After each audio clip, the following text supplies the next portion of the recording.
The Adventures of Sam Spade, Detective. Brought to you by Wild Root Cream Oil Hair Tonic, the non-alcoholic hair tonic that contains lanolin. Wild Root Cream Oil. Again and again, the choice of men who put good grooming first. Sam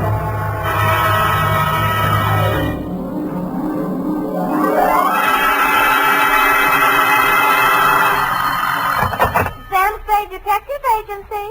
It's me, sweetheart. Risen from not one, but two deathbeds. Oh, Sam, I bet not. You wouldn't take that lying down. Oh, Effie, you made a joke. Well, you did first, Sam. I did not. Oh, you mean you actually Oh, don't were? pin me down. Anyway, I was present at two dying declarations. Would you believe, Effie, that a man could say something that wasn't true at a time like that? Oh, no. You mean a man will be lying on his deathbed? Oh, Effie, you made a joke. Oh, Sam, now stop it. I don't know It's all right, Effie. I forgive you. You can atone by telling me how wonderful you think I am. I think you're... That you may do when I arrive at a place to dictate my report on the deathbed caper.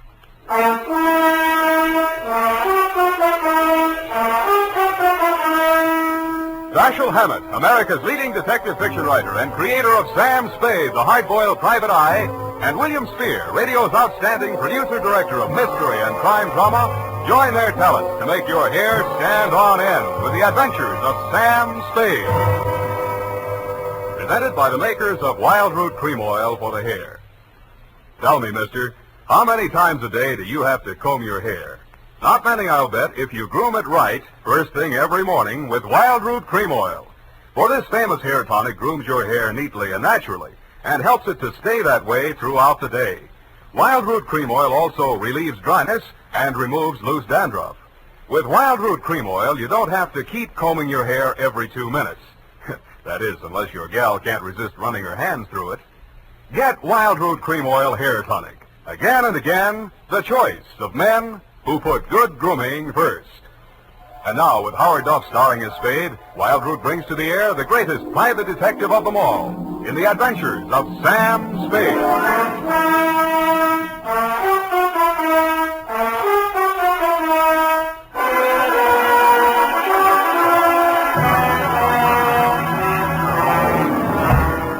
Many brave hearts are asleep in the deep. Sam, you're a sailor. Captain Sam, there's the brig for you. You got your logbook handy, gal? Oh, yes, Captain. So beware. That's awful deep.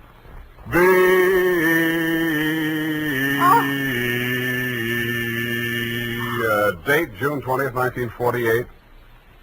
Where? Oh, Sam. I have no shame. To Marin County Sheriff's Office, San Rafael, California. Attention, Deputy Woodington from Samuel Spade, license number 137-596. Subject, the deathbed caper. Dear Bill, the dawn came up like thunder out of Chinatown across the bay. In San Francisco, all we could see was fog. But on your side, it must have lifted briefly because somebody named Dan Starbuck managed to find his way to a phone booth, called me, and asked me to meet him at the 3rd Street Pier in Sausalito.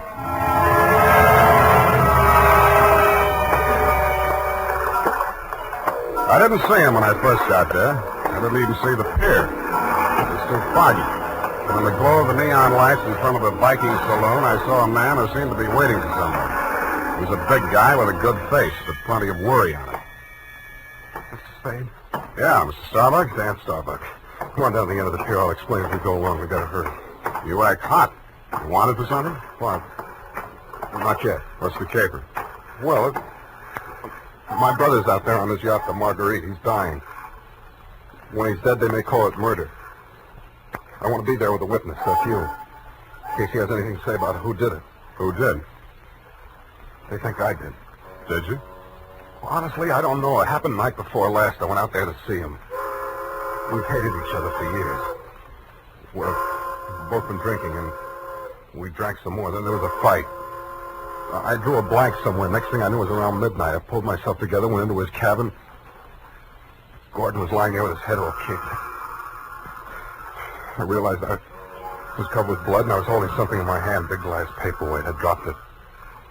I got out of there fast and swam ashore. I planned to tell you a different story, but that's it. You want the job or not? You think you'll make a deathbed statement that'll clear you, and you want me for a witness. Yeah, that's it.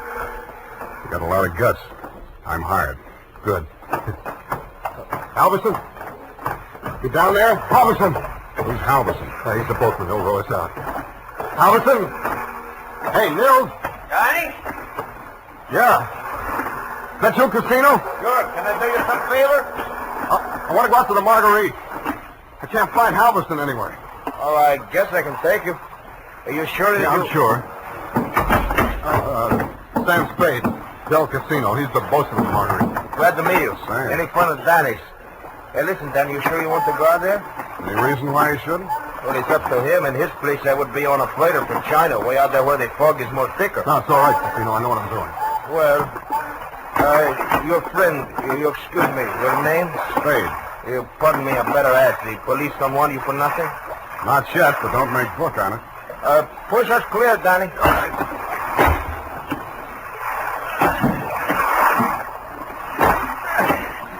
This fog is closing in, but I can still see the light from the Marguerite. I wish we don't find her.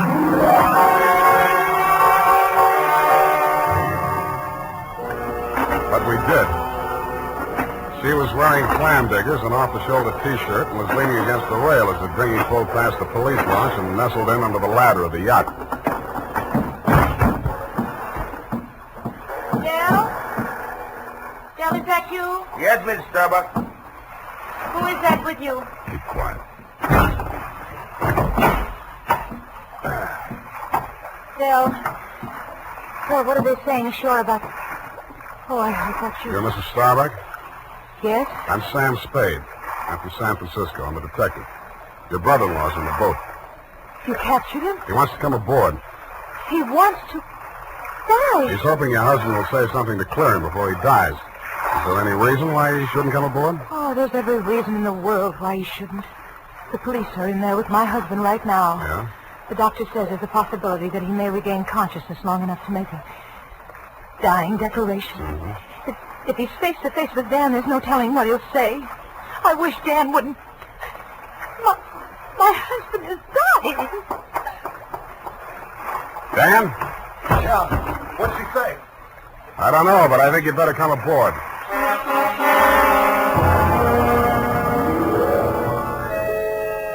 He seemed almost delighted as he swung his weight up out of the dinghy and climbed the ladder. Del Casino, the bosun, followed, wearing a puzzled expression that turned to fear as we entered the cabin. The yellow glare from the lamp swinging overhead was almost blinding to walk into out of the foggy night.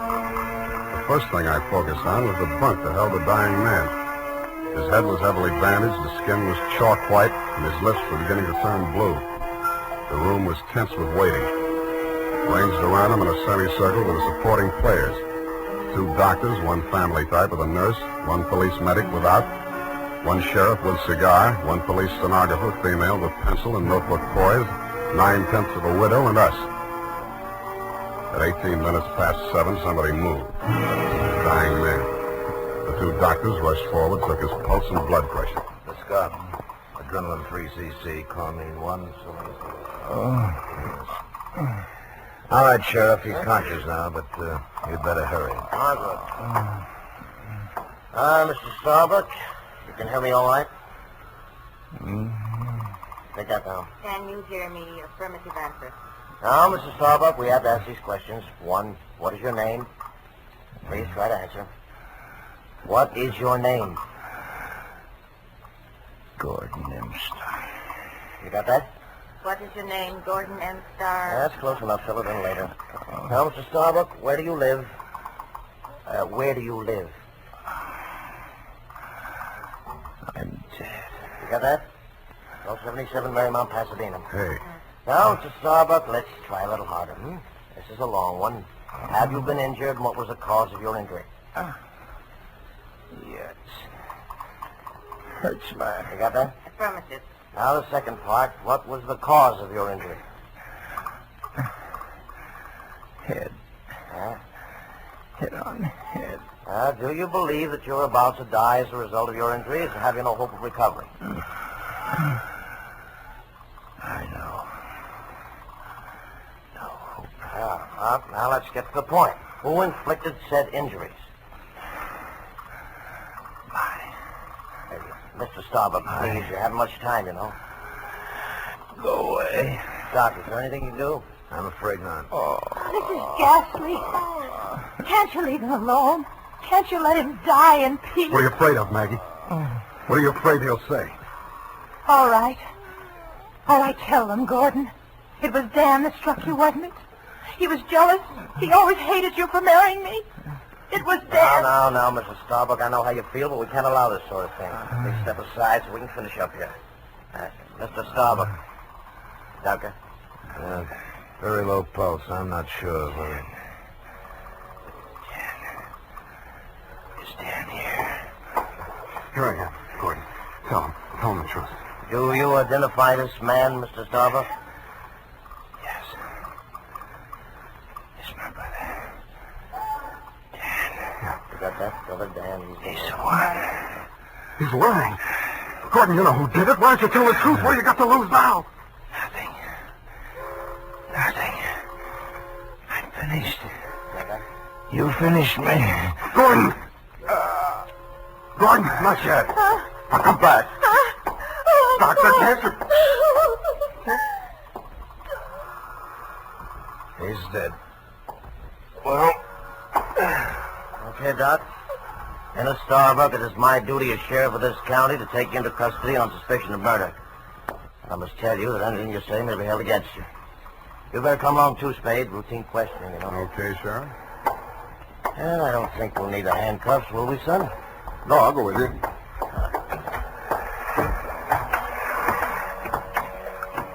Yes, indeed, son. It's always smart to come along quietly. Yeah. Oh, this is the fellows. Hey, Sam, come back here. Use your hand.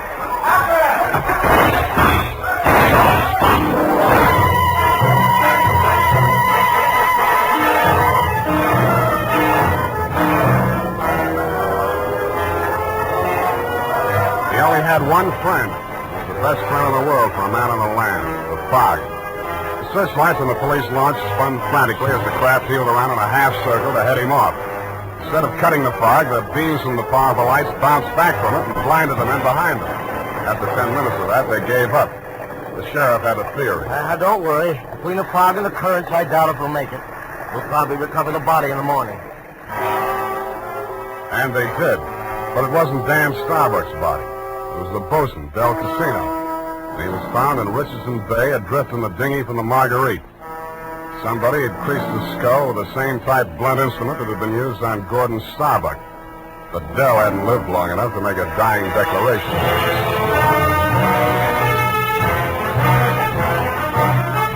The makers of Wild Root Cream Oil are presenting the weekly Sunday adventure of Dashiell Hammett's famous private detective, Sam Spade.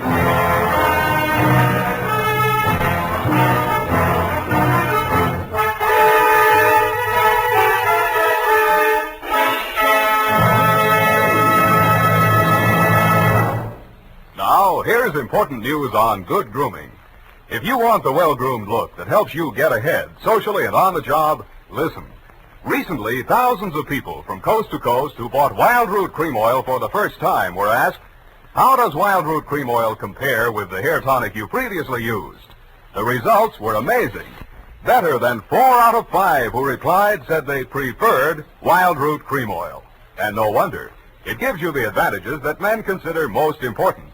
Wild Root Cream Oil grooms your hair neatly and naturally, relieves annoying dryness, and removes loose dandruff.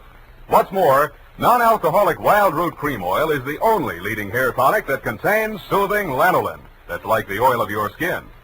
So ask for Wild Root Cream Oil Hair Tonic. Again and again, the choice of men who put good grooming first.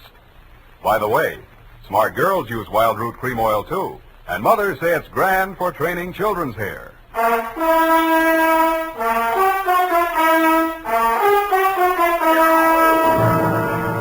And now back to Caper with 2 Deathbeds. Tonight's adventure with Sam Spade.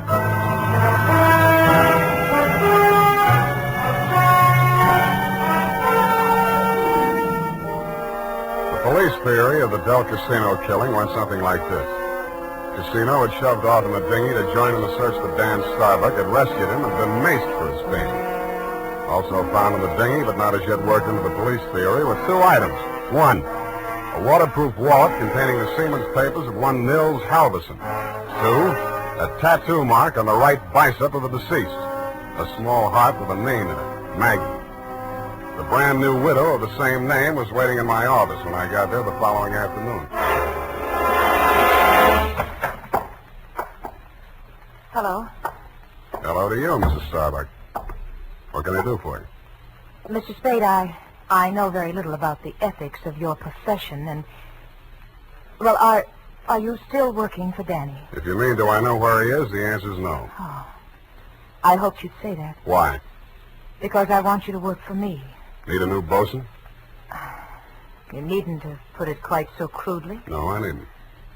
Since your work is confidential, I'll admit I've done a few things, but... Well, it's all too true. My first mistake was marrying Gordon Starbuck when I didn't love him. And I should never have let myself fall in love with Dan. I certainly should have known better than to let Dell fall in love with me. What about Nils Halverson?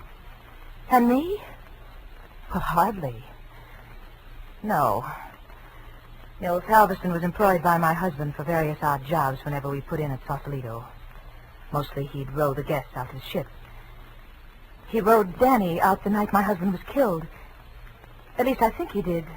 I didn't actually see him. Where's Halverson now? I don't know. He goes off on drunks for days at a time, but I have a feeling that someone has paid him to disappear. He might have overheard something. Hold on a minute. You're going too fast. Are you, working up to a confession? Oh, no. It's just that I'm afraid a great injustice may have been done to Danny.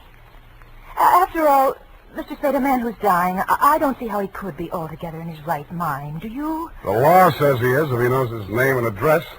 A deathbed accusation is the strongest evidence a lawyer can shove at a jury. You can't cross-examine a dead man, and most people have the quaint idea that a man on his deathbed is a lot more truthful than he was when he was hale and hearty. Then you think Gordon may have been lying? Could be, or wool gathering, or picking up some of the lines you were feeding him. Oh, I was just afraid he might die before he... You see, I thought I might shock him into saying yes or no. He could have said no, couldn't he? Well, make up your mind. Oh, all I know is it's on my conscience now. If we could find old Halverson and force him to tell what he knows. He's a very strange man. He's devoted to me. If the police find him before I do, he might refuse to talk out of a mistaken loyalty. To you? Well, I meant if he thought I had anything to do with the... Well, he's very strange. I told you that. What makes you so sure he's alive? Why wouldn't he be? If I'd been the killer and he'd rode me to and from the scene of my crime, I'd see him secured in Davy Jones' locker. Fish feed, lobster bait, asleep in the deep. Will you work for me? I'll let you know.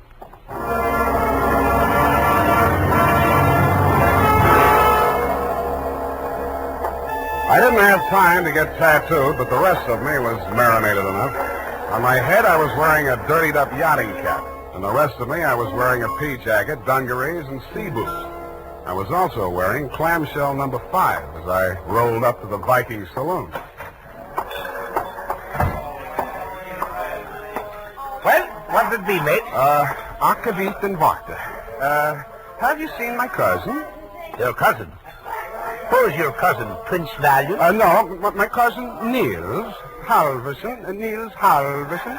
Oh, no. You're Neil's cousin, are you? Yeah. Well, coming from the old country? Yeah, Minnesota. By you, Minnie. Well, no, he'll be right glad to see you there. Where is he?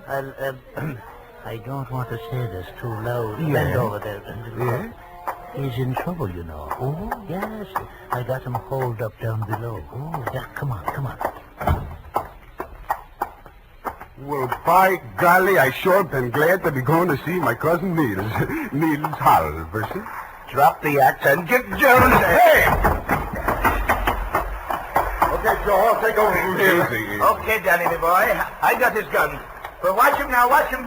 He's full of smorgasbord. Well, Spade, you're the one person I didn't expect to see. But I'm very glad to. Yeah, I wish I hadn't found you. I wanted to find somebody else first. Halverson? Yeah. He's here. Want to see him? That's what I came for. And under here. Watch your head, low bridge. Yeah, here we are. Where? The boathouse under the pier. Halverson used to hole in here to sleep off his schnapps. Where's he now? Over here. Uh-huh. Yeah, he's going to be a long time sleeping this one off. He'd been missing since that night. Nobody knew he was here till last night. I headed for the saloon when I swam ashore. Joe hid me out here. He could still talk then. What'd he say? I wrote it down here. But it's no help. Let's see it. It's just a jumbled word. Marguerite. Marguerite. Merry Christmas drink. My beautiful Helga. Row, row your boat. Now throw me back. Row me back. $20 good and drunk.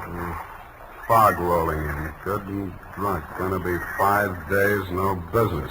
Oh, my head. Paint the All boat. crazy stuff. $20. You give him $20 to row you I out? didn't even see him. I swam out. My loving brother wouldn't have let me on board if he'd heard me arriving like a gentleman. $20. Did you frisk him? No. I'll have a look. Oh, I don't... Hey, wait. Huh. Real soggy, but a 20. Now, look here. I'm sticking to my story. I swam out there. I didn't give him that 20. Maybe you didn't. Maybe you You didn't. gotta believe me. I didn't even have $20.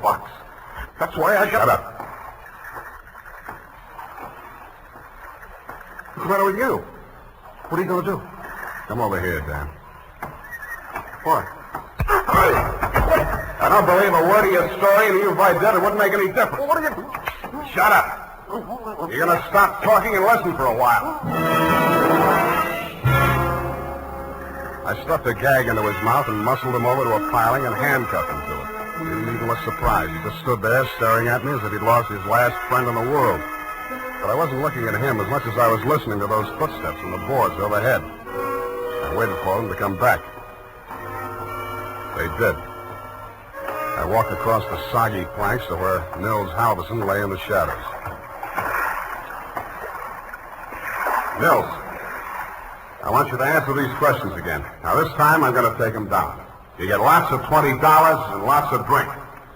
Now then, I know you don't feel so good. You don't have to talk if you don't feel like it. Just nod your head for yes and shake it for no. Okay, Nils? That counts in a court of law as long as there's a witness. Okay. Now, your name is Nils Halverson. Your address is 213 Bayview, Sausalito. That's correct, is it? Nod your head. Good. Good. That proves you're in your right mind. You know you were injured. Yeah. You know the cause of your injury. Hit on the head and thrown over the side of your boat. What? Huh? Not from... Oh, dinghy. Well, it's the same thing. All right. Now, you know you're dying. You have no hope of recovery. That's obvious, but nod your head. That's the boy. Now, Nils, on the night of the 18th, around 10 o'clock, after your usual working hours, you rowed somebody out to the yacht Marguerite in return for which this person gave you a $20 bill. This person is also the person who killed, who inflicted your fatal injuries. It is. Now, the name of that person, if you can possibly speak even in a whisper, so there can be no mistake. Can you hear me? Just say it close to my ears. Yeah? Yes. Yes, I got it. That's all. Now, I know you don't write, Nils, but make your mark here. Come on, I'll guide your hand. There. Now we're going to take... Nils. Nils. Well, anyway. All right, Maggie. Come on in and join the party. Don't try anything. The light's on you. I'm a better shot than you, and if there's a ruckus, the whole saloon will be down on us. They're all friends of Danny's, too. Stop there. Toss the gun.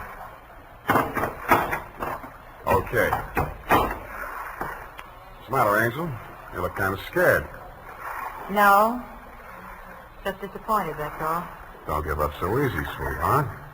I always wanted to take a trip around the world. We might go on the Marguerite together. Yeah, sailing into the sunset, sleeping with our deathbed statements under each other's pillows. Yeah, I see what you mean. I guess it wouldn't work. How much for yours, and what do we do about him? Dan? I'll take care of that. Throw it in with a deal. Okay. But I want it in writing. A little statement to the effect that I can keep under my pillow. Fair enough. Now, all I want from you is a little statement from you to this effect. That you, Marguerite Starbuck, employed Nils Halverson to row you out to the yacht on the night of the 18th, that you there overheard a quarrel between your husband and brother-in-law, and that taking advantage of said brother-in-law's inebriated condition, you sneaked up behind your husband, hit him with a paperweight, and decamped, leaving the murder weapon in Dan's hand. You then started back to shore in the dinghy, and realizing that the only witness who could testify you were aboard that night... All right. All right, I'll sign it. Okay. We'll have plenty of time to put in all the legal decorations later. I'm afraid we won't, baby. You're going to be spending all your available time at the Tehachapi and points west. What are you talking You about? just made a full confession in front of a witness. You heard it, didn't you, Dan? Every word. Oh, it's Spike. Honest. An honest man. Well, I did tell a fib. Now, this is really going to hurt, I'm afraid, Maggie. You see, we didn't actually have any deathbed statement to match yours. No? No. Nils Halverson was a good deal too dead to have made a deathbed statement just now. He's been stiff for 12 hours.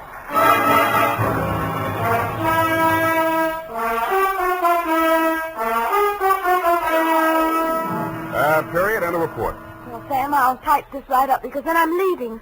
Wait a minute, Effie. I had to do it that way. Don't you understand? Of course, Sam, I quite understand. But you object, huh? A cruel, ruthless, murdering, though beautiful woman, foiled by a clever ruse, a great acting performance by the greatest private detective of them all. Is that all? You're still leaving. Yes, Sam, my bags are packed. Well, pardon me for having feet.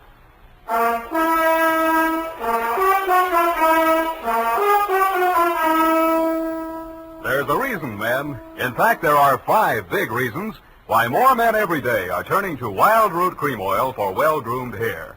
Wild Root Cream Oil grooms your hair neatly and naturally. Wild Root Cream Oil relieves dryness and removes loose dandruff. Wild Root Cream Oil is non-alcoholic and contains soothing lanolin. 5 big reasons why you, too, should join the millions with handsome, well-groomed hair. Why you should step up to your drug or toilet goods counter and ask for Wild Root Cream Oil. Get the big economy bottle and the handy new tube that's easy to pack when you travel and just right for the office or plant. Also, ask your barber for a professional application of Wild Root Cream Oil Hair Tonic. Again and again, the choice of men who put good grooming first. Well, here it is, Sam. Goodbye. Now, wait a minute, Effie. You can't leave like this, not without... Oh, all right, I'll talk to you while I'm putting my hat on. Well, can't you at least look at me? After all, you should give me a chance to justify... Well, apparently you're laboring under an apprehension. Of course I am. Oh, boy, am I glad I picked the last in June and the first in July. What are you talking about? My vacation. Vacation? You just had a vacation a few months back. Well, Sam, that's a year. Well, if you want to take advantage of the legal technicality... Now, Sam, don't say goodbye, man. Well, it's customary, I suppose. It's lucky that some of us keep our nose to the grindstone, our ear to the ground, an eye to the future. Huh? Television's just around the corner, you know. Oh, Sam. Come here, sweetheart. You look lovely in it. Come here. Have a wonderful time. Oh, Sam. Oh, Sam. Yeah. Now, go on. You miss your train. Where are you going? To Los Sierras. Well, just so you don't go to Kanab, Utah. All right, Sam. You know best. Good night. Good night, Sierra Sue. Now, who can we get for that part next week?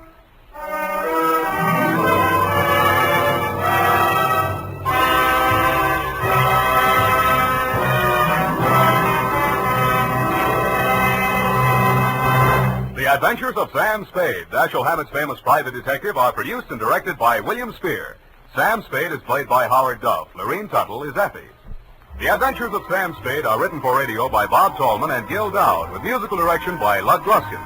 Join us again next Sunday when author Dashiell Hammett and producer William Spear join forces for another adventure with Sam Spade, brought to you by Wild Root Cream Oil. Again and again, the choice of men who put good grooming first. This is Dick Joy reminding you to get Wild Root Cream Oil, Charlie. It keeps your hair in trim. You see, it's non-alcoholic, Charlie. It's made with soothing lanolin. You better get Wild Root Cream Oil, Charlie. Start using it today. have a tough time, Charlie, keeping all the gals away. Hiya, Baldy, get Wild Road right away. This is CBS, the Columbia Broadcasting System.